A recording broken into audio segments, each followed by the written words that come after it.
All right, so we're back in the shop with the Jeep, and got it tore down yesterday. I'd gotten the springs and new valve stem seals and everything for the cam that we're putting in here, and I think we're doing the Summit 8701 camshaft. It's the stage 2 truck cam, and I was gonna go with the high lift version, which I think is about 600 lift, but the price difference in the valve springs was quite a bit. So when I was talking to my guy up there at Summit, he was telling me that they used to have the package where you bought the camshaft and the valve springs, and I think it came with the valve seals as well, but apparently they don't sell that kit anymore. So anyway, I got the cam, but I don't think it's supposed to be. They didn't have it at the one here. It was in Ohio or one of the other ones. But anyway, it's not supposed to be here till tomorrow. So I went ahead and got the springs on, and then got the. You can see how clean the heads are, and you can tell by the gasket that the heads have been off, and they're pretty clean, right?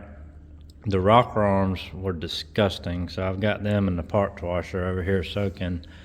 And then when I got the front cover off, you can see how nasty that is. You can see it didn't have the oil change very frequently on this thing. So anyway, I think I'm probably going to pull the oil pan on it and do a pan gasket and the pickup tube O-ring, just based on what I'm seeing for safety. And yeah, you can see the gear right there. You can see how dirty it is. So that one hadn't been well taken care of. But so on the starter, I wasn't able to start it from the inside. And yes, I did the clutch bypass. That was the first thing I did, was I unplugged the pigtail and then looped it and soldered it, and it still doesn't start from inside. I had to jump the relays around here somewhere. So I jumped the relay up here to get it to crank up. So looking at the schematic, it looks like the ground side might not be getting its ground in here. So got to figure that out, and then should be getting the plug for the transmission hopefully soon to fix that leak. And then I got to make a mount to go from the cross member to the transmission mount. And messaged my drive shaft guy today. He said there was something still wrong after his eye surgery, so he's got to go back tomorrow. So again, I don't know how long he'll be out, but again, there's plenty of work to be done, and we've got him the measurements and everything. So I'll continue on this as to what all I can get done on it, and like I say, hopefully have it ready that once we get the drive shafts, we'll be good to go. I did get no, you can't see them. Well, yeah, you can. The little collector pieces there for the exhaust stub outs, and then we got the exhaust in.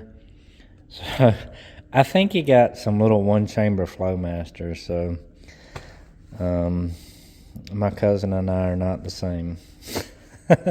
So, but anyway, I'll do it how he wants it done. So I'll take all this and fabricate us a nice exhaust. I think probably what I'm going to have to do is, because both of these block huggers come down at the same, I think I'm going to have to come up and forward on the driver's side and cross over under the oil pan, and then bring both of them together back, and then tie them into one chamber Flowmasters. So, but again, it's not mine, so it's not what I want. But it's coming together slowly but surely.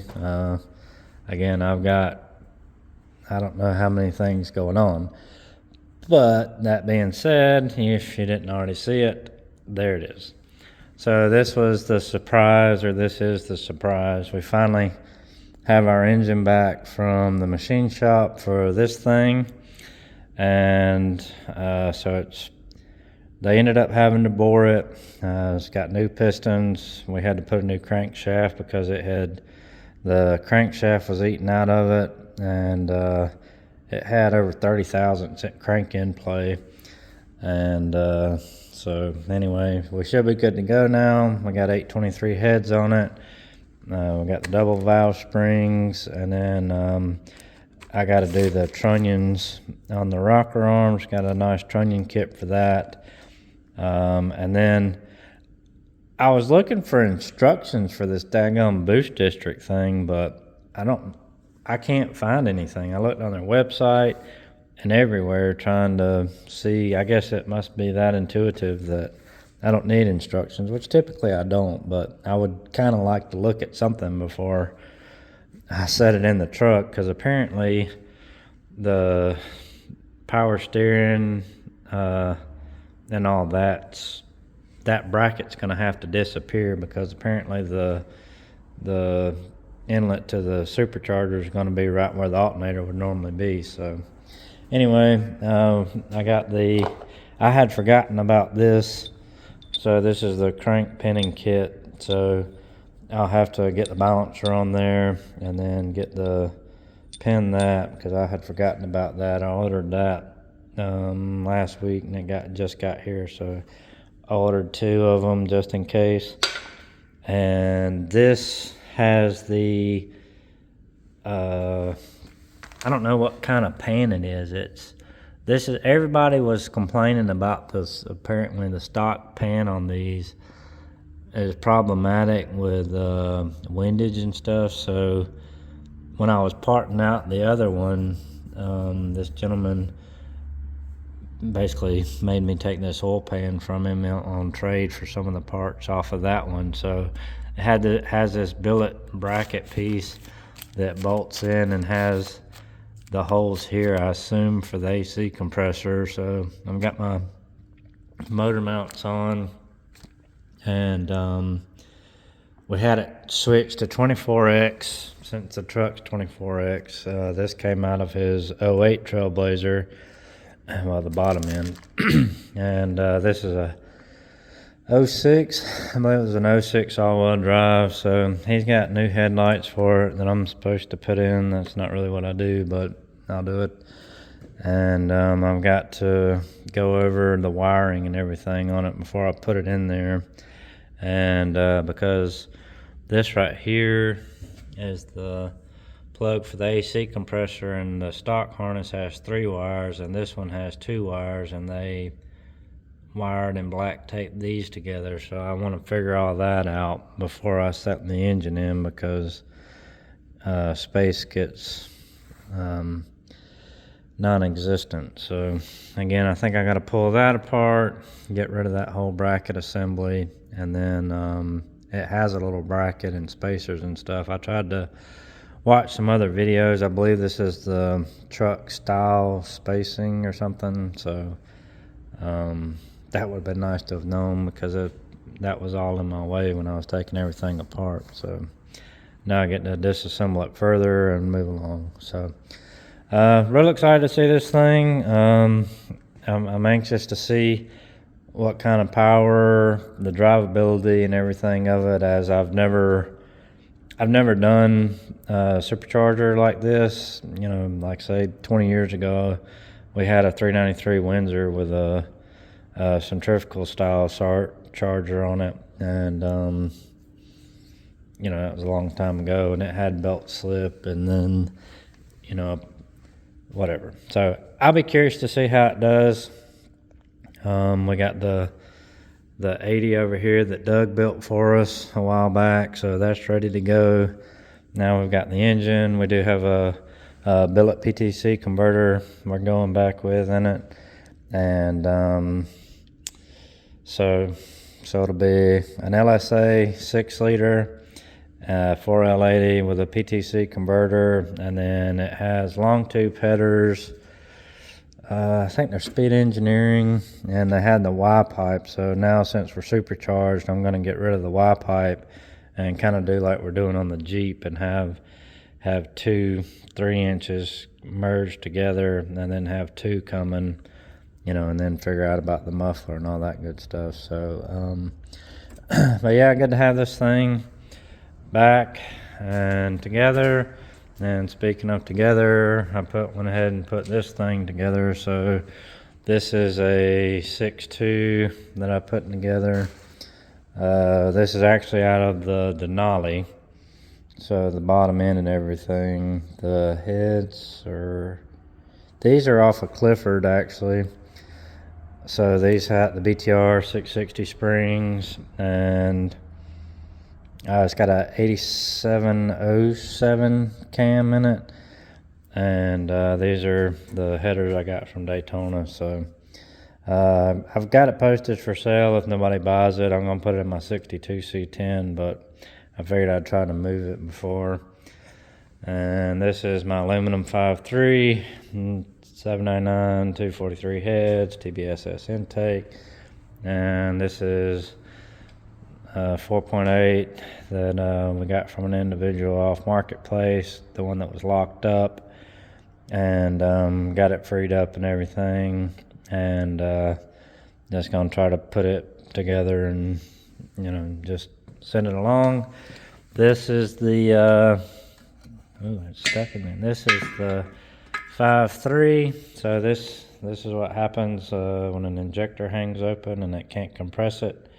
It bends the rod. So that's that. That needs to. And then the crank was trash too. So I made a mess on my floor for nothing. Thanks.